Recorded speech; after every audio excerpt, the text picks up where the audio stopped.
guys. This is John. And this is Sethy. And this is Enduring Curiosity.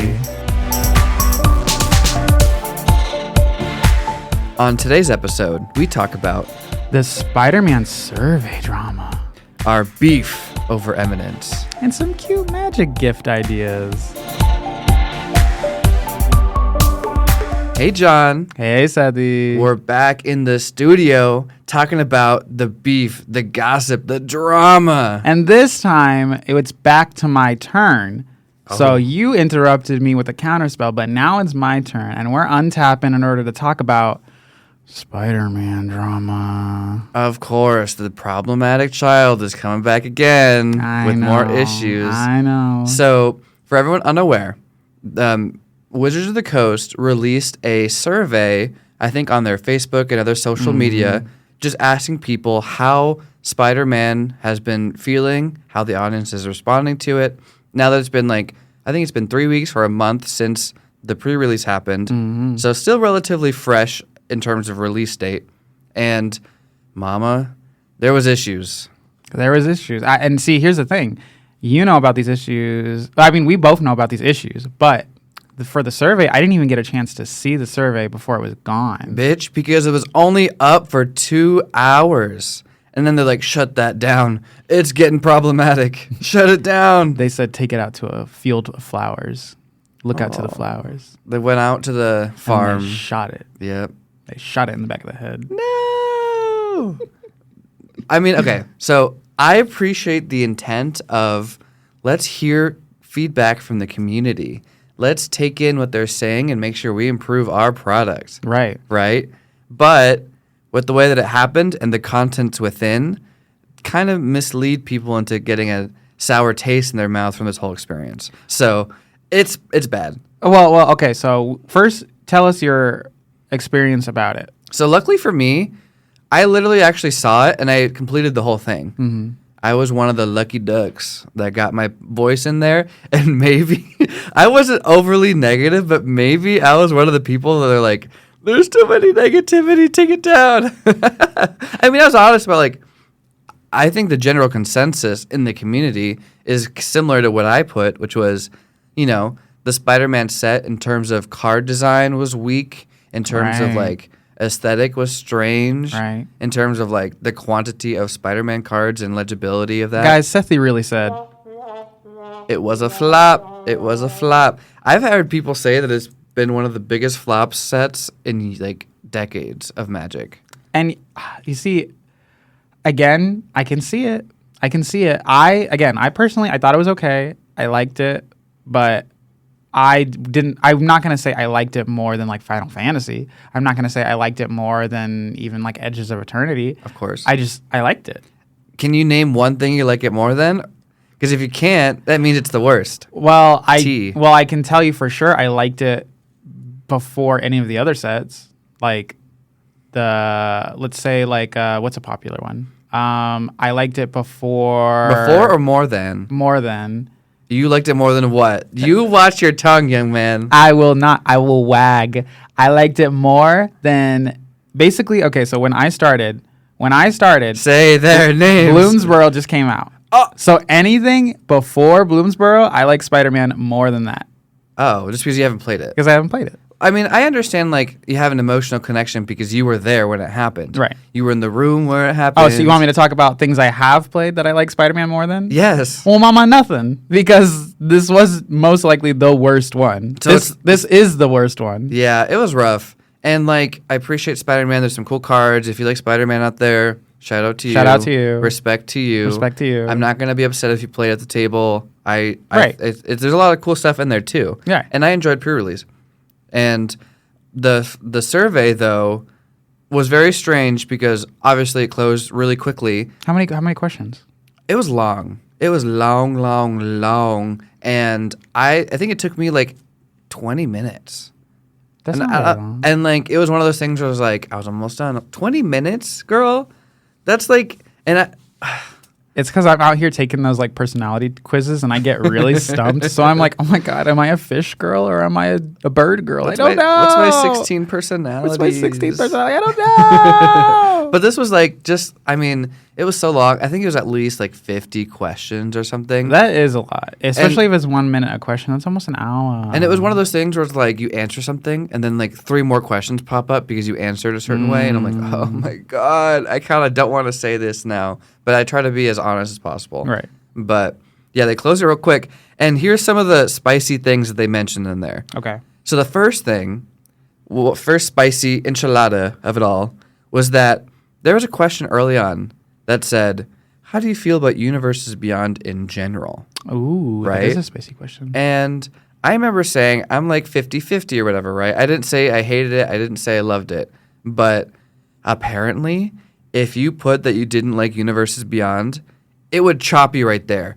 It wouldn't let you do anything else. It wouldn't let you talk about Spider-Man or anything. Mm-hmm. And it would just say, you're not part of the current target group. Thank you. And then they'd shut you off. So was that like the first question?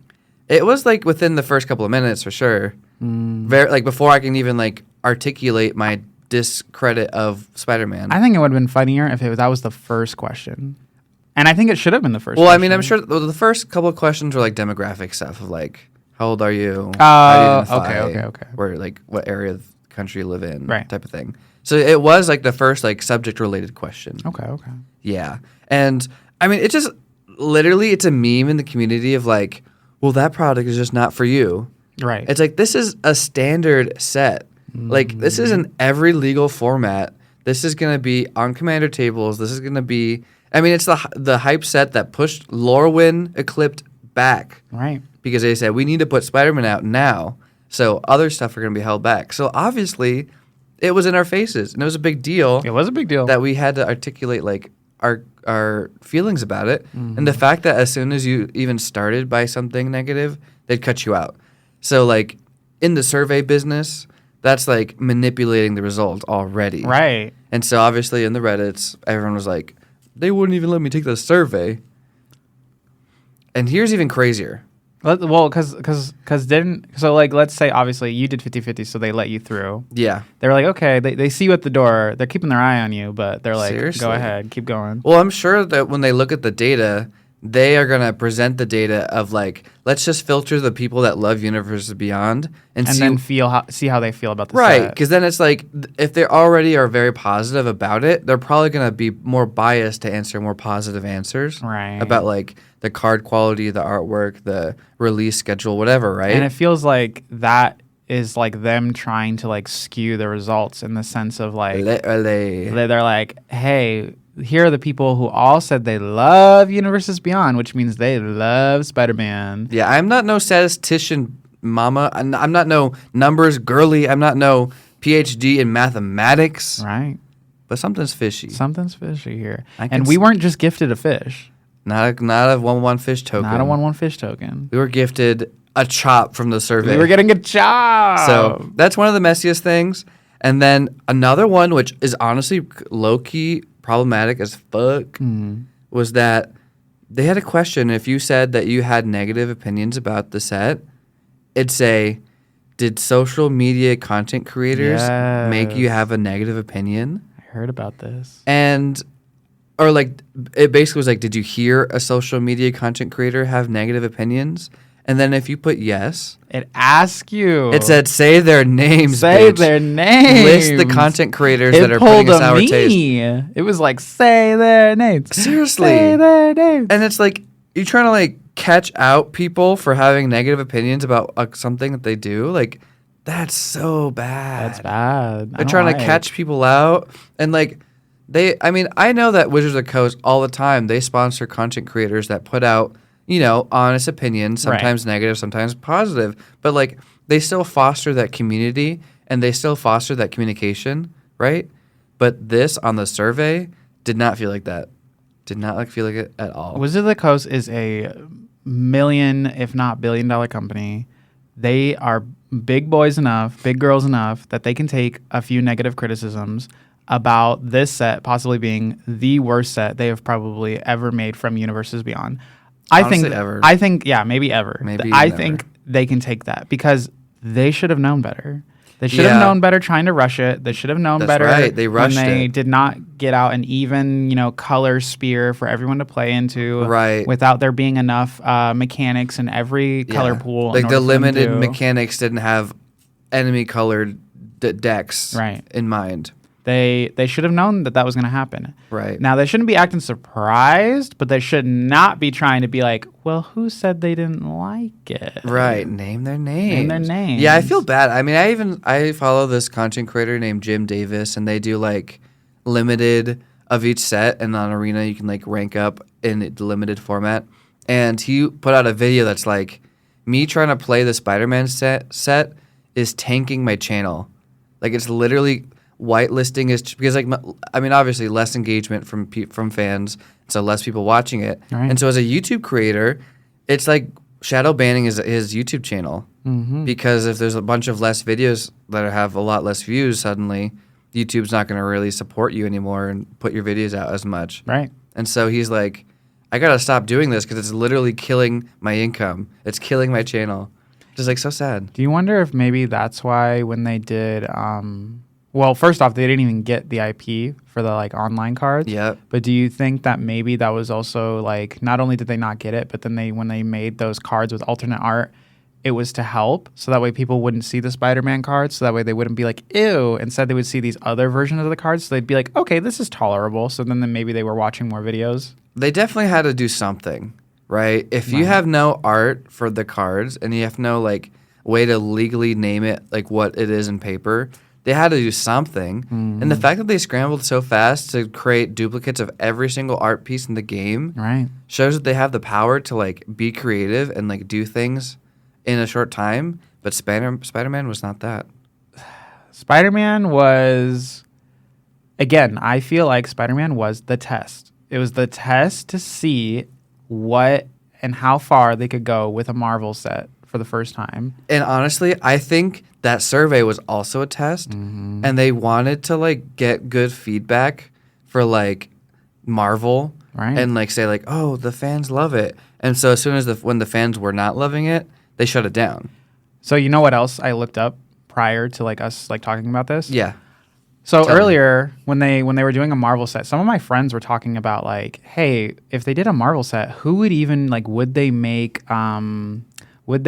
precons like Commander precons?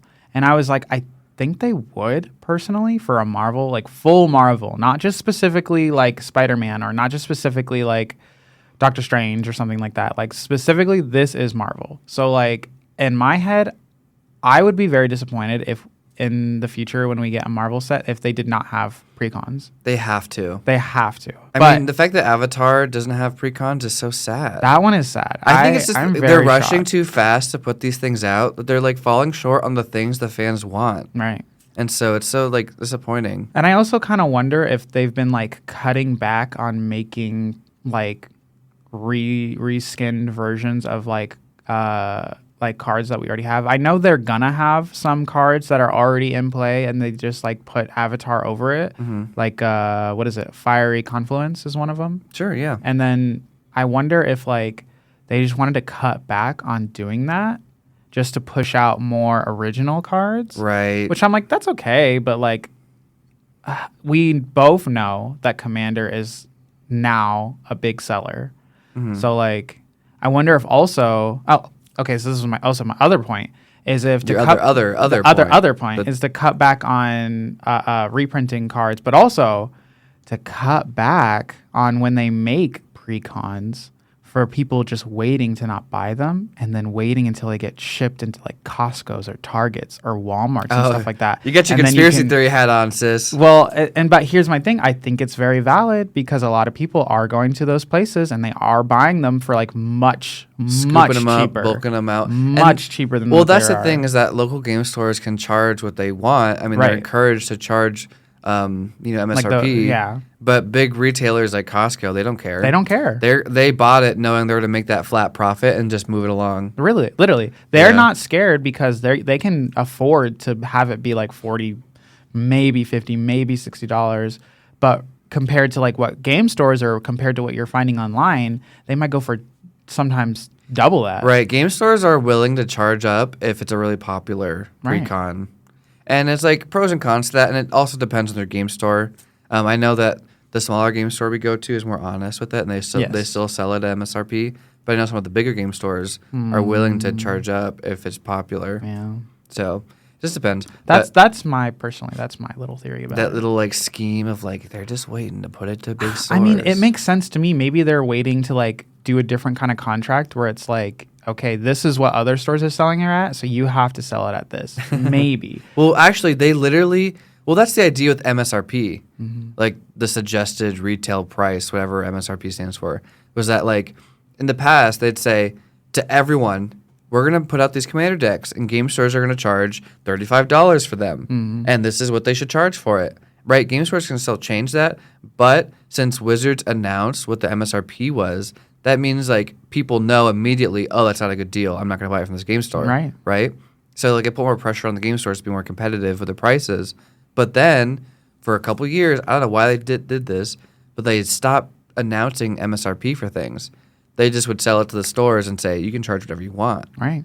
And so then that's where pre-con started going up to like 40, 50, 60. Yeah. And then for the highly desired ones, way more than that. Way over 100. Yeah. So it's like that's crazy. why with like a Final Fantasy. So when Final Fantasy and the pre-cons are coming out, every Final Fantasy pre-con was over $100. Yeah, we definitely should do an episode on scalpers. Yes. And this concept. Oh no, 100% we will. Because like the game store is scalping, which is like, I want you to thrive, game store, but also I can't pay double for something. Right. And that's why I'm saying, that's why maybe they're trying to do some kind of like thing with like maybe they're trying to even it out with like the bigger corporations, because Costco would turn around and they'd be selling a Final Fantasy fucking pre-con for like $40, $60. Yeah, I know in the survey they did ask about like the price of everything. And obviously we went to our honest game store. So I was like, the price was good actually. Some of my friends were like, we just got 2 Final Fantasies for like $80. Oh, like pre-cons? Pre-cons, 2 of them, $80, which would have been over $200 if they had bought it at a store or from Magic online. Yeah, like 120 at least. So I'm like, they're going for like 60. Honestly, that is I think they are thinking about that. Yeah. Because they do be kind of greedy about that. Well, the thing is that Wizards of the Coast doesn't make any extra profit from that, which is crazy. Like it's like the game store, the Costco or whatever. Yeah. Yeah, it's rough. But overall, that drama of the survey, they should have handled a little better. They definitely should have. But, I'm sure they just want to get this like stain past them and like move on from it type of thing. I think they should take the criticism and instead we should move to something a little bit more lighthearted, like talking about the up and coming Avatar. Yeah, Avatar set. We got that coming up real quick. So, of the cards that they have now shown, they've shown another huge release of a lot of cards. For the pre-release, I think they're changing it up. Yeah, I heard about this. They did something similar for like, the one Crime City set. Oh gosh, like it was 3-color. There's a cabaret and stuff. What the fuck? The one where it looks like it's like a Streets of New Capenna. Yes, they did Streets of New Capenna where they gave pre-release packs. It's got a little paw. It's got a little paw. No, that's Bloomsboro. No. It's a little paw. But it's like if the paw had a what are they called? Brass knuckles. Oh yeah, little brass knuckles. Little kitty paw brass knuckles. Yeah, I thought that was cute. It is cute. I didn't know what the idea behind that was, but I was like, that looks Streets of New Capenna is all like crime mafioso. Yeah. Actually, the lore is super cool, but we'll have to go to that later. But they did do themed pre-release packs where you can pick like, I want this triome, this 3-color, and that's what they're doing for Avatar. Right, with the nations, right? They're doing it with the colors. So, like, obviously you have your 4 elements, but then I think black is just, rather than it be an element, I think it's more of like a battle style in a sense. Like an idea. Like an idea behind that one. I mean, like, they all have ideas, but I think black is the one that's more of the idea rather than it being like a... Right. I mean, that's what I was so curious about is how they're going to translate the 4 nation, 4 elements into a 5-color mana game. So I've noticed a lot of like times where characters go evil, they just like splash black into that card identity, which is like a simple way of doing it. I think that's a very simple. I think that's a smart way of doing it. It's like I also think it's kind of silly for players to be like, well, there's only 3 or 4 or blah blah blah. So how are they going to split?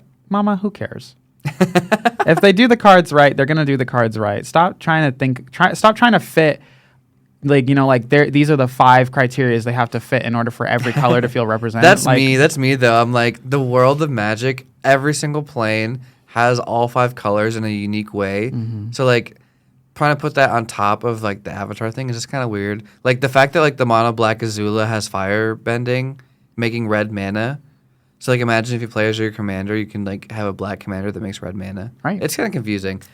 I mean, it's cool. It's cool. Talking about that though is that there is an Azula card that I do really like, where it's she essentially whenever she attacks, you make a clue token, and then she has firebending too, so you can immediately use that firebending mana to crack that clue token. Right. They're a little heavy-handed with a lot of like the legends that have firebending of like here's the mana outlet and here's the mana. Right. So, but yeah, I mean it's solid. There's obviously like of the cards that we're looking at. Some of my favorite that I've been seeing is Firelord Zuko, which funnily enough is Mardu again.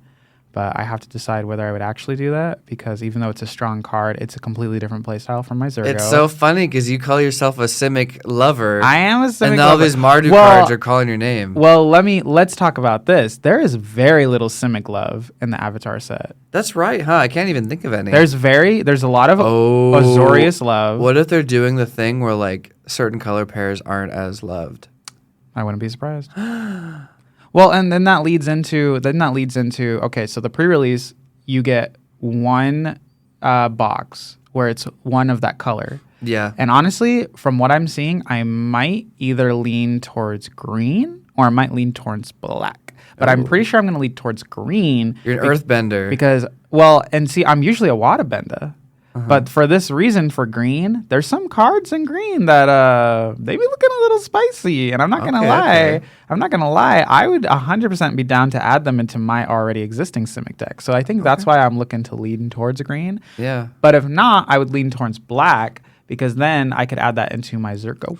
Yeah, there you go. Yeah, I think of the 4 mechanics, the bendings, I think airbending is the most interesting to me. It is the most interesting. Because it's like, it interacts with the stack too, which I like a lot. And it interacts like with permanence, and like I could see ways of you wanting to airbend your own things and airbend opponents' things. Right. I mean, I love Flicker Wisp. Flicker Wisp is one of my favorite cards. It's a good card. And so like I appreciate like that concept of like flickering stuff and exile, and like it's like a tempo more than anything, so it's kind of cool.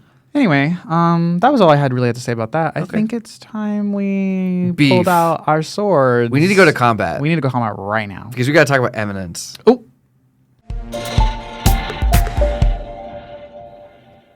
enduring curiosity. Enduring curiosity.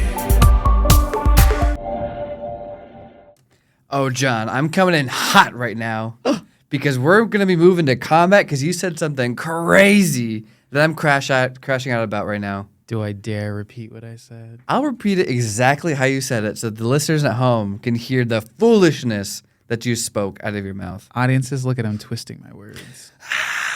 He said this it's actually in a text, and so I have it exactly how it was read, which is he said, we're talking about Eminence cards in general and the legends, right? And he said, oh, the Eminence cards will still be good without the Eminence. And I stand by what I said. And I stand by what I said.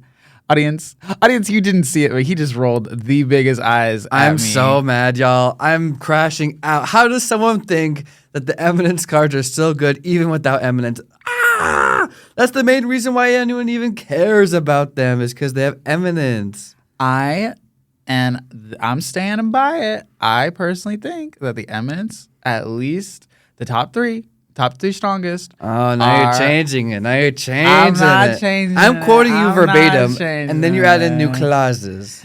Well, that's how being a lawyer works. Anyway, okay. I'm saying that the most popular and the strongest Eminence commanders can still function very, very, very well without their Eminence. So, quick disclaimer, you're my bestie. I care about you. I'm not actually mad at you. But you're insane in the membrane. Insane in the brain. Because even looking at the top most powerful... Well, okay, so you said still good. We're going to look at it in a power way first, because that's probably the way that you probably meant it when you say still good. I bet you don't even know which is the most powerful of the Eminence commanders. Let's hear it. Who do you think is the most powerful? Edgar Markov. Well, you're wrong. You're wrong because my girl Inala is CEDH playable. She can combo. She's crazier. I disagree. You disagree. Well, let me tell it to you. I disagree. That's right. I said it. And guess what? Missy. If she didn't have Eminence, she would go from CEDH playable to the pound. Because we're going to be dropping her off, forgetting that she was ever family. You would let her die? Yeah, honestly, I'd be the one taking her to the farm. Let's bring the shotgun out. Oh my gosh. Audience, do you hear that? This man is so like hyped up on the Eminence Kool-Aid that he cannot let it go. I'm not letting it go. He will not let it go. I can't believe you think that they'd still be good even without Eminence.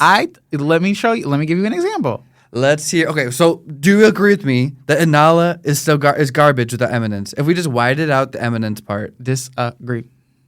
I think she's still powerful. I'll listen to you, Mr. Lawyer, who thinks they can twist anything into what they want. So let me tell you why I think, first off, Inala being in there, and Dragon, and Edgar. Mr. Markov, the CEO of Markov Enterprises. Markov Intercorp. Yep. Let me tell you, first off, we have to think about, because all of the Eminence creatures all have typos. All of them. Unless you want to count the honorary Aloro. In which case, he's like... Who would also be garbage without the Eminence ability? Let me just say that. Well, maybe he's already garbage, mama, but... Yes, that's different. But anyway, Inala specifically has an ability where whenever you have a non-token wizard enter, not even if it was cast, if it enters, you may pay 1 generic mana to copy it. And then that token then gains haste and is exiled at the end of the turn. Which is insanely powerful, especially with just having the commander in your command zone. You don't have to do anything else. Mm-hmm. However, if you have Inala out, you may then tap up to 5 wizards. You have to be 5. It has to be 5. You have to tap up to 5 wizards and then deal 7 damage. Wow. 7 damage to a target player. Crickets. And let me just... Chirp. Oh, did you mean this, mama? Exactly, because we're going to be silent when you continue saying that that's the stronger part of the card. Inala, to me, while she is very powerful with copying a bunch of wizards, she is in the mean colors. Grixis. So, first off, while part of her is the wizards and what the abilities they do, you have so many other abilities to use that you will probably have spells and comboing that the wizards, if you're thinking about your CEDH, mama, if you're thinking about your CEDH, you won't even really need that many wizards. You won't need that many wizards. You would need less than maybe 14, 13 wizards because you would need a core amount of certain wizards in order for you to do the gig that you're trying to do, which is play in CDH, because you want your combos, you want your fast mana, you want your tokens. That's what I'm saying, is that Inala having that Eminence is what makes her CDH playable. She makes even the dopey little wizards, even the CDH ones, into Megazord turn 1 wins. Without that, she'd be gutted.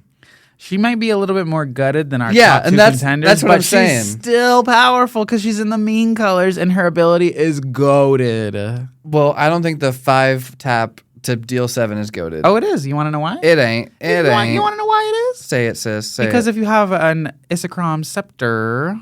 Isochron Scepter and what? And a Dramatic Reversal. So you're playing Uber combos. You're playing... Well, if you're in CDH, why would you not? No, you should be. But what I'm saying is you don't need Inala to make the Dramatic Scepter combo be as beautiful and amazing as it is. Well... She's out of the equation. Well, you do with her because then you get to use the wizards and tap them down and then deal bitch amount of damage to everybody. So yes, if you... outside of getting the Dramatic Reversal combo, if you also happen to make 5 other wizards, then I guess it combos. But if you already have Dramatic Scepter, why don't you just combo with something else? Like what? Like Infinite Mana, Blue Sun Zenith, which is a X blue card, which you can target player draws X amount of cards, and then it's shuffled back into your library. Well, you can't use that for Anachronic Scepter. Well, usually people use Dramatic Scepter to untap and retap their mana rocks and get infinite mana. And so I think that's a lot more easier to do than get a bunch of wizards out, especially in CDH. So chalk 1 up for Seth, because I am right about the Eminence. I don't know about that. Okay, well then let's go to Edgar Markov. Edgar Markov, again, that's another example. In fact, I think he's the prime example why nowadays we have so much fast mana. First off, so let me set the scene. So you play a mountain. Montaña. Turn 1, Soul Ring. Turn 2, and this is me being generous. Turn 1, Soul Ring. Turn 2, you play a Plains.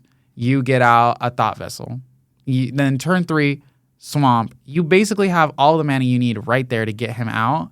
And without even casting any vampires, which you could do, but you don't necessarily have to do, you could then have him out on the board attacking, give him a +1/+1. That's a 5/5 first strike haste. He coming out, and he given any other vampires you can cast. Okay, so turn 3, you get 5 damage. 5 damage. That's what you're arguing is way more powerful than his Eminence ability. If he didn't have Eminence. Right, he's garbage. He's still strong. He's not still strong. That is still scary. Because if you're ramping up to 6 mana, you can do scarier things than just a 5/5 haste. Do you think him coming at you and already being a 5/5? Let's compare it. Even by turn, let's just say you get a swing in on turn 3 with the ramped out Edgar, and then turn 4 you also get another swing for 6 damage. So let's just say 11 damage for turn 5 or turn 4 or something. Right. With how Edgar plays right now, which is honestly kind of a problem because so many people play Edgar the exact same way. Right. They play 1-drop vampire, 2-drop vampire, 3-drop vampire, 4-drop vampire, maybe some ramp in there, and then the turn 5 or turn 6 Edgar. Right? Right. Because at that point, you'll have 6 extra. So Edgar will have made 5 extra bats, and you have 5 already existing vampires. They probably have anthems. They probably boost the power and toughness of your other vampires. And so let's just say you have 11 bodies on the battlefield by the time Edgar comes out. That's insane, because then if they're each +3/+3, that's 11 plus 3 would be 33 damage. And Edgar hasn't even come out yet, and that's by turn 5. Meanwhile, your shrinky-dink little rushed out turn 3 Edgar is dealing 11 damage by turn 5.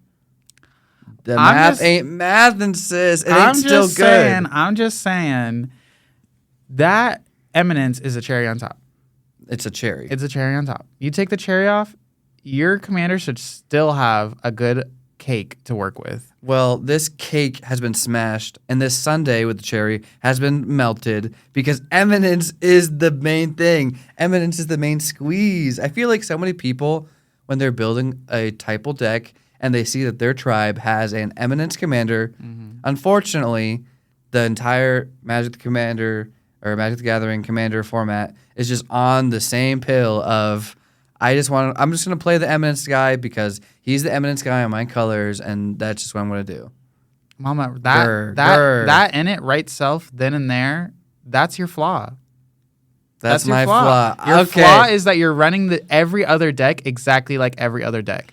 Well, that's the problem, is that people just do that because of Eminence. Ur-Dragon is #1 most popular.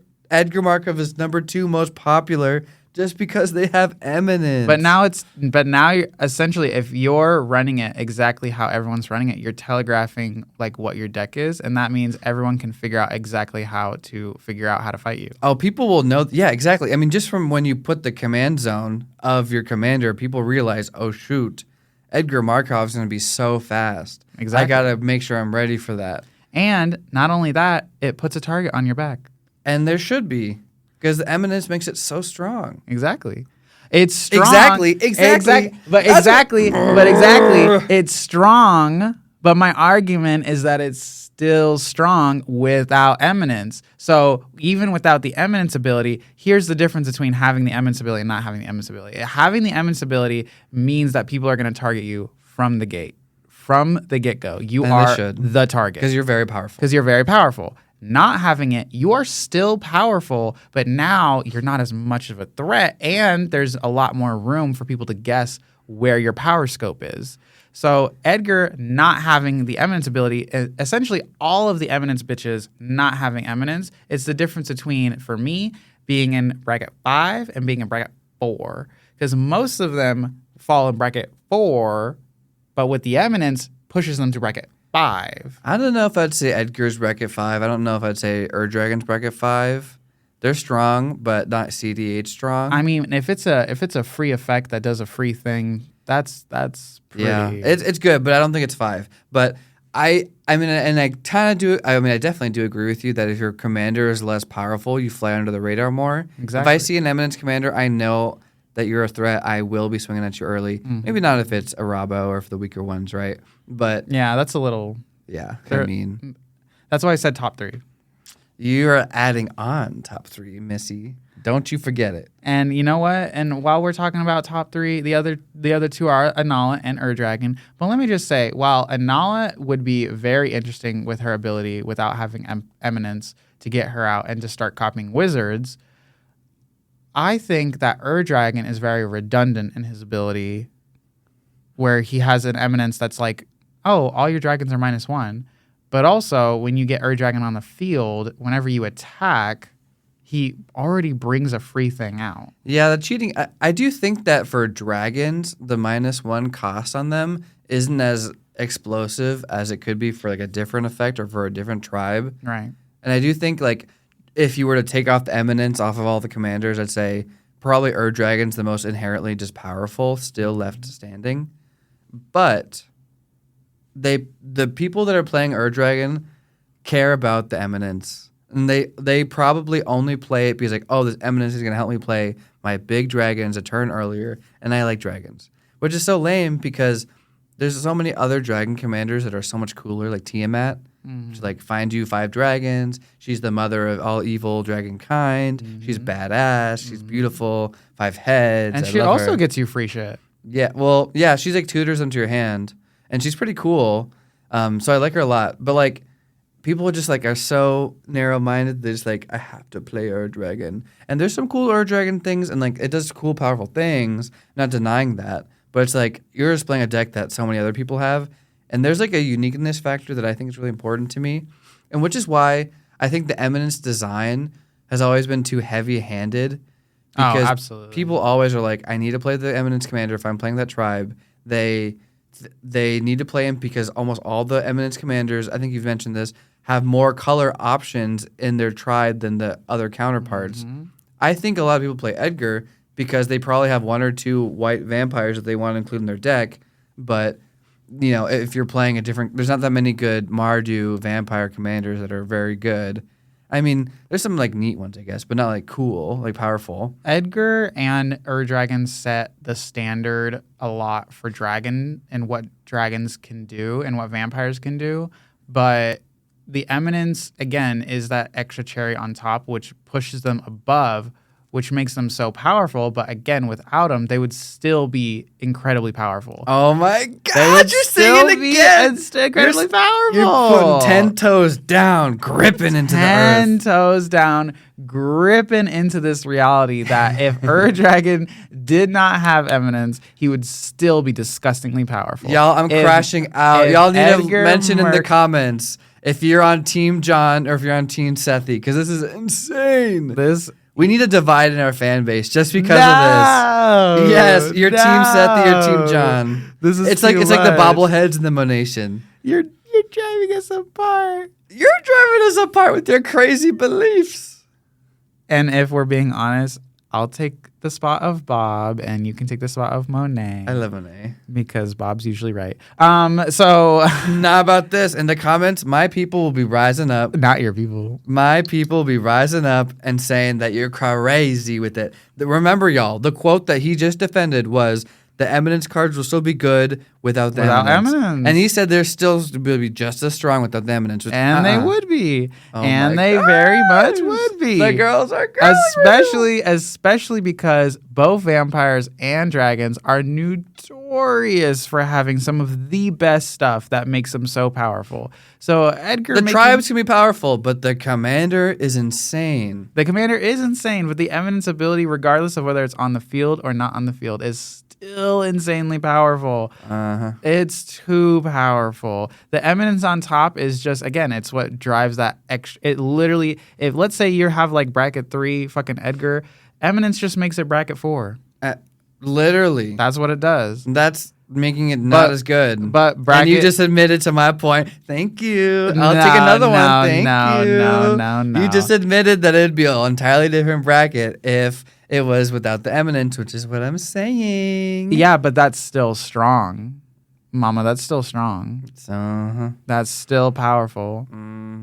Eminence abilities are meant to be extremely powerful, but that doesn't mean the decks that's a problem. themselves. I think that's a problem because the fact that you get the Eminence ability at all times, even if like it's turn 1, I think it's like, okay, this is such a powerful design that even a middling effect, like giving creatures +3/+3, like a creature +3/+3, or like reducing the cost of stuff, or whatever, or even just like Sidar Jabari, which is the newest Jar Jar Binks, right? Jar Jar Binks, the newest version of Eminence of like you draw and discard if the thing at night attacks.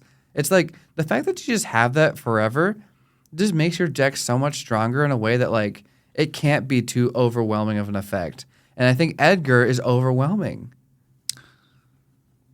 He is overwhelming, but again, not having Eminence, he's still very overwhelming. The difference is that essentially it's just a little less powerful. Little less. But it's still powerful. I don't think it's a little less. Well, I would argue that if Edgar and Ur-Dragon did not have Eminence, they would still be in top 20. Top 20, maybe, because they're very famous characters as well. But they wouldn't be the number one in their tribe. I don't think lore is what's keeping them in the top 1 and 2 place. Maybe Edgar, because Edgar's like famous. Like, but either way, I think it's the Eminence that are keeping them in the top 1 and 2 spots. Well, yeah, sure. But again, they're still powerful. Edgar having his ability where he grants +1/+1 counters on all his creatures when they attack. Mama, that's still incredibly powerful. We have no other Mardu. We have no other vampire effect that does something like that. We have plenty of vampires that life drain. We have plenty of vampires that steal other people's shit and turning into vampires. We have plenty of dragons that you just said earlier. We have plenty of dragons that copy other dragons. We have plenty of other dragons that cheat shit out. I think Mirim's a cooler version of like playing dragons because you get 2 dragons. You exactly. Get a copy of them. And those are also very powerful dragons. And they'd rise to the top of being number 1 if that Eminence was whited out. But they're still at the top. They're still at the top. Okay. They're still at the top and they're still powerful. Hashtag disagree. You know what? Hashtag, you're wrong. You little messiana. It's okay. You can be wrong. I'll be right. It's just, we'll move on with our lives. You know what? If this is the only thing you're allowed to be right on, sure. Do you stand on that? So I'm right. You can be right on this. And now everything else you're wrong on. You heard it here on the chat. This is the only thing that Sethy wants to be right on. You heard that. I'm sure we'll have more crash outs in the future just because, you know, you're a newer player. I'm a IQ of 1,000. It's just Seth is old and I'm young. And it's just the way of the world that the young have to deal with the old like this. Oh. Okay. Maybe I'm a boomer saying you gotta go back to touching grass. You know what I'll do to prove you wrong? And audience, you should do this too if you have any of these commanders at all. I will try playing, because we have some friends who have these decks. I will try playing them without their Eminence, and I will try to see how much of a difference it makes. It probably would make a big difference. And I'm going to give you some real tea. I think a lot of the people that have these cards, and if you just pretend like they don't have Eminence, they probably don't want to play them as much. I don't know. I guess I'll have to play with them and find out. Yeah. And when I play with them and I win without using Eminence, I'll be like, in your face. I still think like the decks can be very powerful and tuned. Mm-hmm. It's just that the Eminence is what makes it insane. Right. Like Edgar Markov would be gutted. Here's the thing. I'm not disagreeing they're not insane. That's not what I'm saying. Uh-huh. What I'm saying is they're still powerful. Spell it out. Not Anala. Spell it out with me. P-O-W-E-R-F-U-L-F-U. Anyway. No, you're F-U-L-L of shit right now because you ain't right on this. I don't know. I guess we're gonna audience test it out with I me. need comments on this one. If you listening, please, just for my mental sanity of being 50% of this podcast, I need to see comments that are giving me the right way. I need, and you know what? I'm not. If I have one person who believes in me, that's all I need. One person. I see you. Okay, you're gonna make your alt account and just. Thank you so much for believing in me. You have been knighted.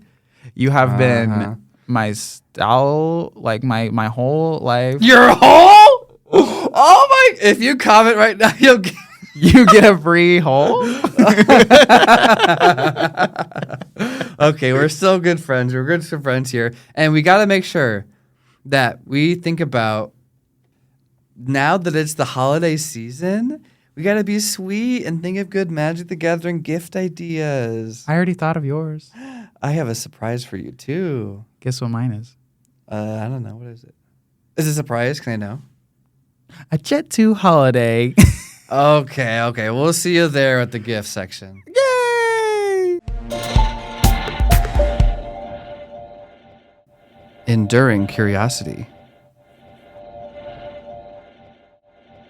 Enduring curiosity.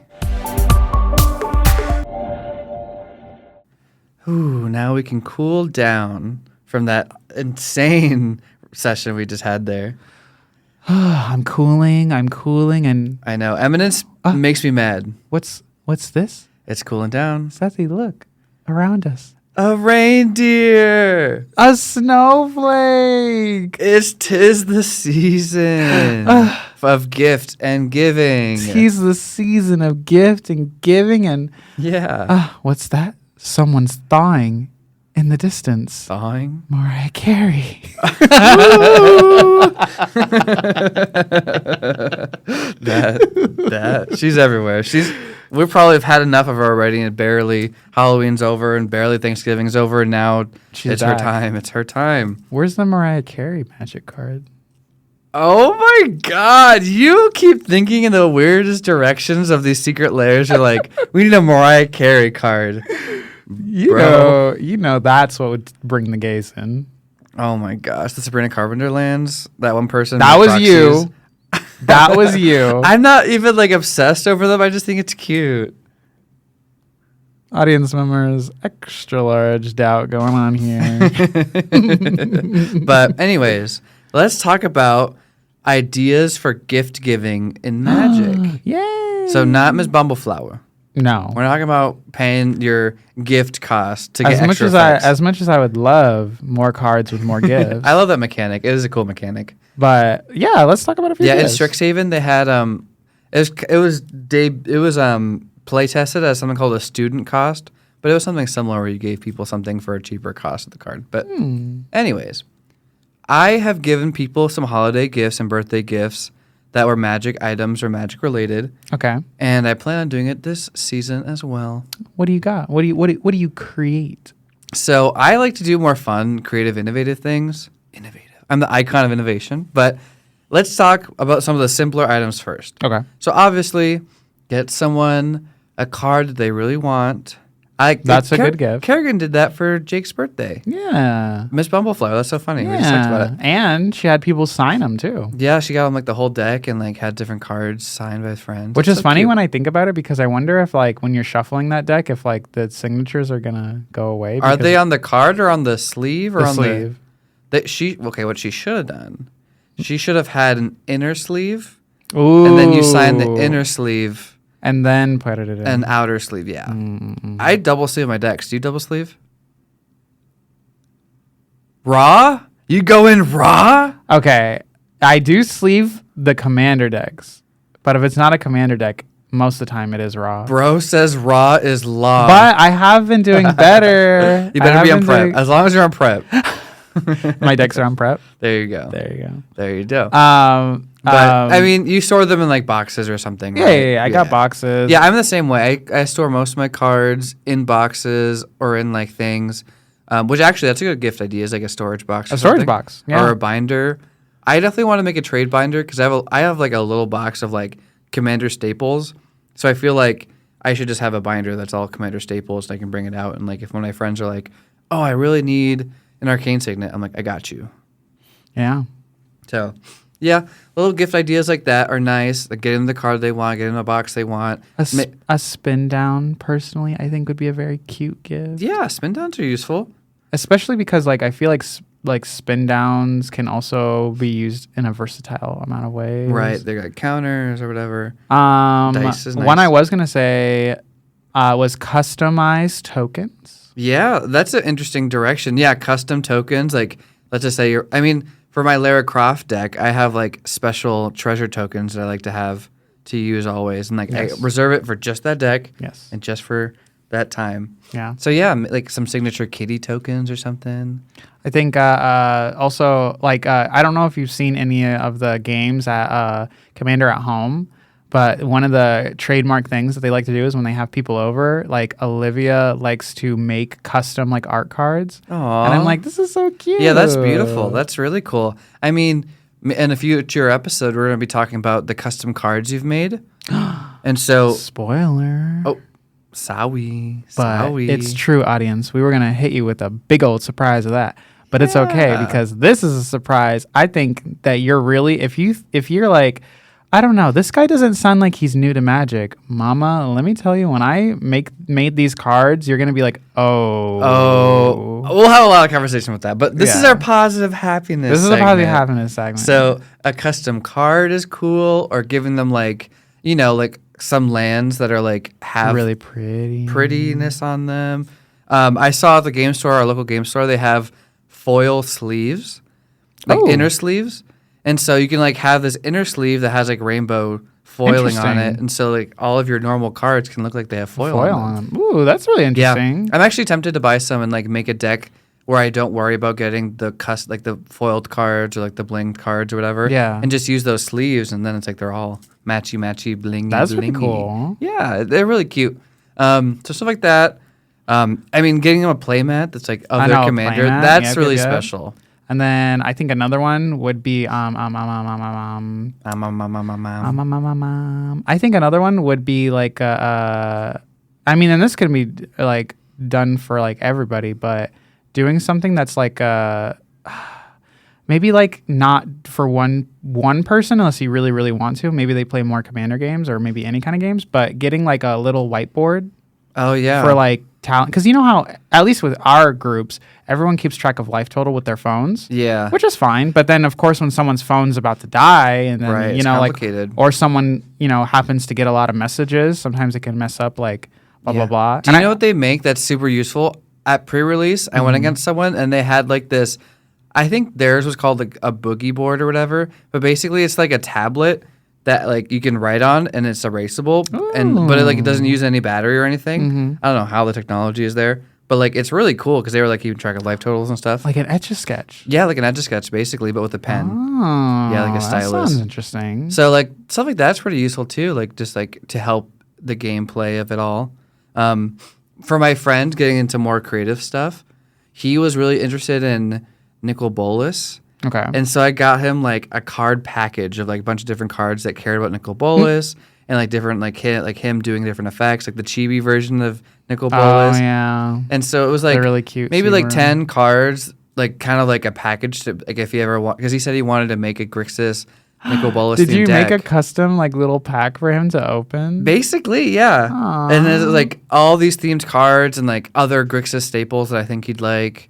And so it's like if you ever build the deck, you have like a solid 15 card package of like cute little cute versions of the cards. That would be cute. Yeah. You could do like a bootleg version in my head, I'm guessing, where you could take like a wrapping paper and you could take those cards and wrap it around and be like, I got you a little pack. Like this is your extra special I pack. might do that. Yeah. That's really cute. And like I'm so glad I was able to theme it because I mean Nicol Bolas is a very popular character. Right. Well, he used to be. I bet you don't even know him. Yes, I do. What's Nicholas's middle name? Crickets. So wait. Exactly. His middle name is motherfucker because he's in the mean colors and he's a bitch. Motherfucker. What is it? Nickelback? Nickelback. Nickelback bolus.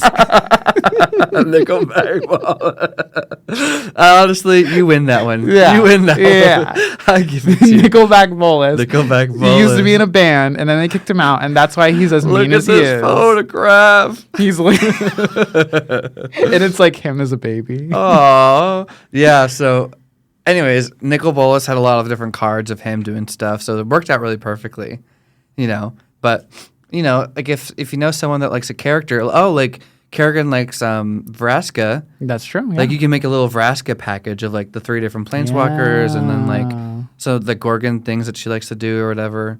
So I don't know. I think that could be really fun. That could be fun. Or like, what if you get her like a Jace card, a Vraska card, and then the wedding ring card? Aww. You see what I mean? You can be creative. You can be fun. You can be spicy. I think there should be more card types like wedding ring. Start making custom wedding ring cards. Yeah, that'd be cool.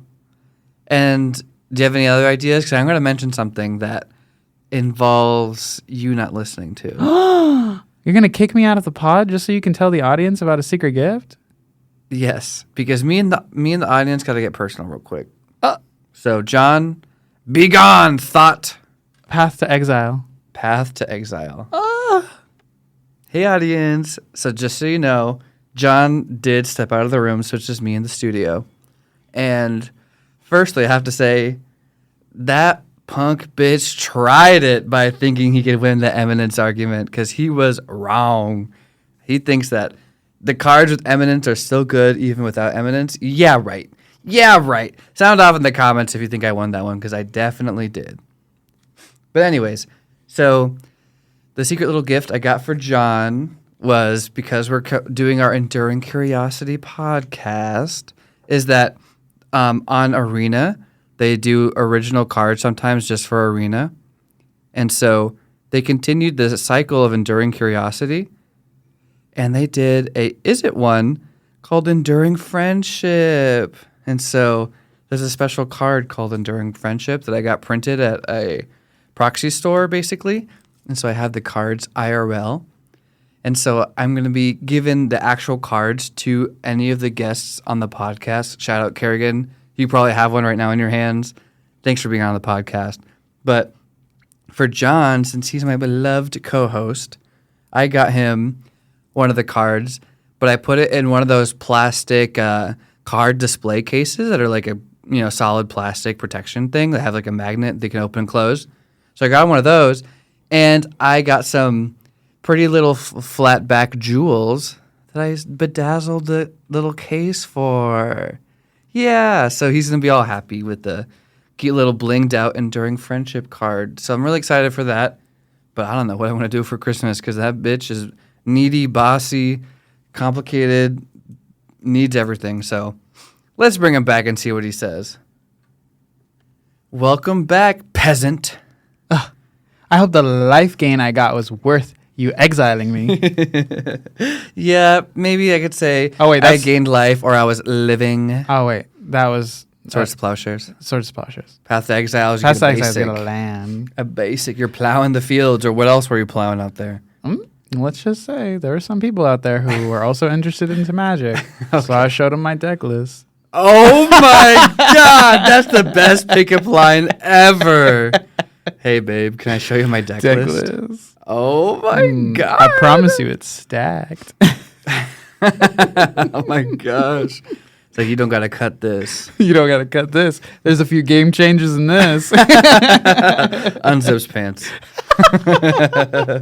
But do you have any gift ideas for the holiday season? Well, now that we talked about the few that we just talked about, I think I would definitely like to get my friends something like the whiteboard or that thing you were talking about, the boogie board or something like that. Yeah, I don't know what exactly it was, but it actually seems really useful for sure. The whiteboard for sure would be really fun. Yeah, they make erasable tokens.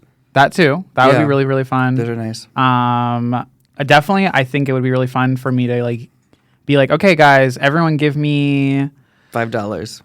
$5. Everyone listening, if you gave John $5 right now, we'd have $0. We would have $0. But I'm kidding. But it's because I would spend them all on gifts. It's because I would spend them all on gifts. I want to do Oh, do you have anything real quick? I was just gonna say I would probably, if everyone gave me a deck of theirs that they're like, this is a deck I have, and I would be really interested if someone were to gift me a card, just a single card. And so then I would look at their deck and I'd be like, okay, what's the theme? And then once I found out the theme, like I would additions, I would be like, for instance, there's a card for Jake's deck that I want to give him. I can't remember the name off the top of my head, but there's 3 versions of it because I think they did a whole 5 cycles of it. It's an older card, but the black one specifically says that I think it's like you can ping damage at someone, and you can pay 2 to ping damage at someone, and anyone can pay that ability. Oh, is it Xancha? I'm not sure. Is it black and red? No, it's just black. Oh. That's why I had to look it up again. Sure. But I found a card that's like anyone can pay into it, so I'm like, I want to give this to Jake because Jake has that lizard. Oh, the Vishishinu, yeah. I guess that creature type doesn't exist anymore. It does not. But it's lizard. But yeah, but because it has mana burn. Because it has the mana burn ability, and the thing about that is he can give everyone mana, and you can then filter it into that creature. But then here's the thing. Here's the thing that would be fun about it. So if Jake gives us 3 mana, right, and that burns us for 3, we can pay 2 of the mana to put it into that creature, but then it deals 1 damage to everyone. Okay. So then instead of everyone getting burned for 3, everyone would get burned for way more if everyone puts mana into it. That's right. Okay. Yeah, I think I know what you're talking about. I totally know. It is Pestilence, right? We're going to play 1 black mana to deal damage to everything? That's one of them, yeah. That card, because like it's crazy because like then everyone can like get rid of 1 of the mana, but then everyone's dealing 1 to everybody. Yeah, that's cool. So you're essentially... You're like, oh, I want to get rid of this, but then you're dealing more damage to everybody, so everyone's burning themselves more, which is 100% Jake's plan. Yeah. He wants to burn everybody. I have a fun idea for a Secret Santa for a commander. So, I mean, it depends on if your pod likes to play budget decks and like what your budget is. But like, let's just say like a $50 Secret Santa where like everyone like picks a name out of the hat, and then like that person has like a little list of like, I have these commanders and I'm interested in these colors. And then you build a deck for them with the $50 budget restraint. Oh, that's going to be hard. And then you give them the deck for your Secret Santa. That would be really hard. I mean, $50? I'm a good budget brewer. I've built some really cool budget $50 decks. Like what's an example? Give us an example. Well, I built a Chatterfang deck that is mono green.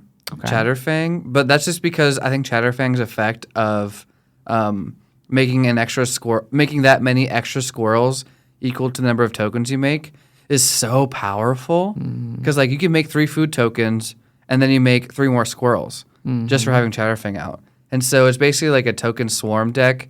And I kept it really budget because I kept it to affordable mana base of just monocolor with like some really cheap rainbow lands or like dual lands or whatever that were really affordable. And so I've done that. I built Wolfguard, the Gruul smash dude that basically doubles up on attack triggers. And so there's some good ways to make a budget deck that's really good and powerful. Okay. But it's just like a deck building exercise. And when you give it to someone, if they want to upgrade it, they totally can, you know? So I think that'd be a fun Secret Santa idea. I think also what would be really fun is because I haven't played it yet, and I would love to play it at some point, is if we did a proxy deck, but like really pretty artwork of like doing either a what's it called, a Dan. A Dan. The Forgetful Fish. The Forgetful Fish. Yeah, I mean, it's because I told you that they're doing that Secret Lair coming out with the Kellogg's Loop art. I love Kellogg's Loops. All of them, like, decade. Like, I think, like, when I was 12. Like, I've been following their art, their watercolor set. Secret Lair seems so promising. And if it's not too expensive, I'll get it. But if it's expensive, and I'm sure it's all going to be matchy-matchy, which I really appreciate. Yeah. Yeah, there's some good precons out there. That would be good gifts. I know... Like, a good gift for you would be the Deep Clue C deck, because you were interested in that one. And I need that deck so bad, because I already have some cards that would be good for it. Yeah. Aw.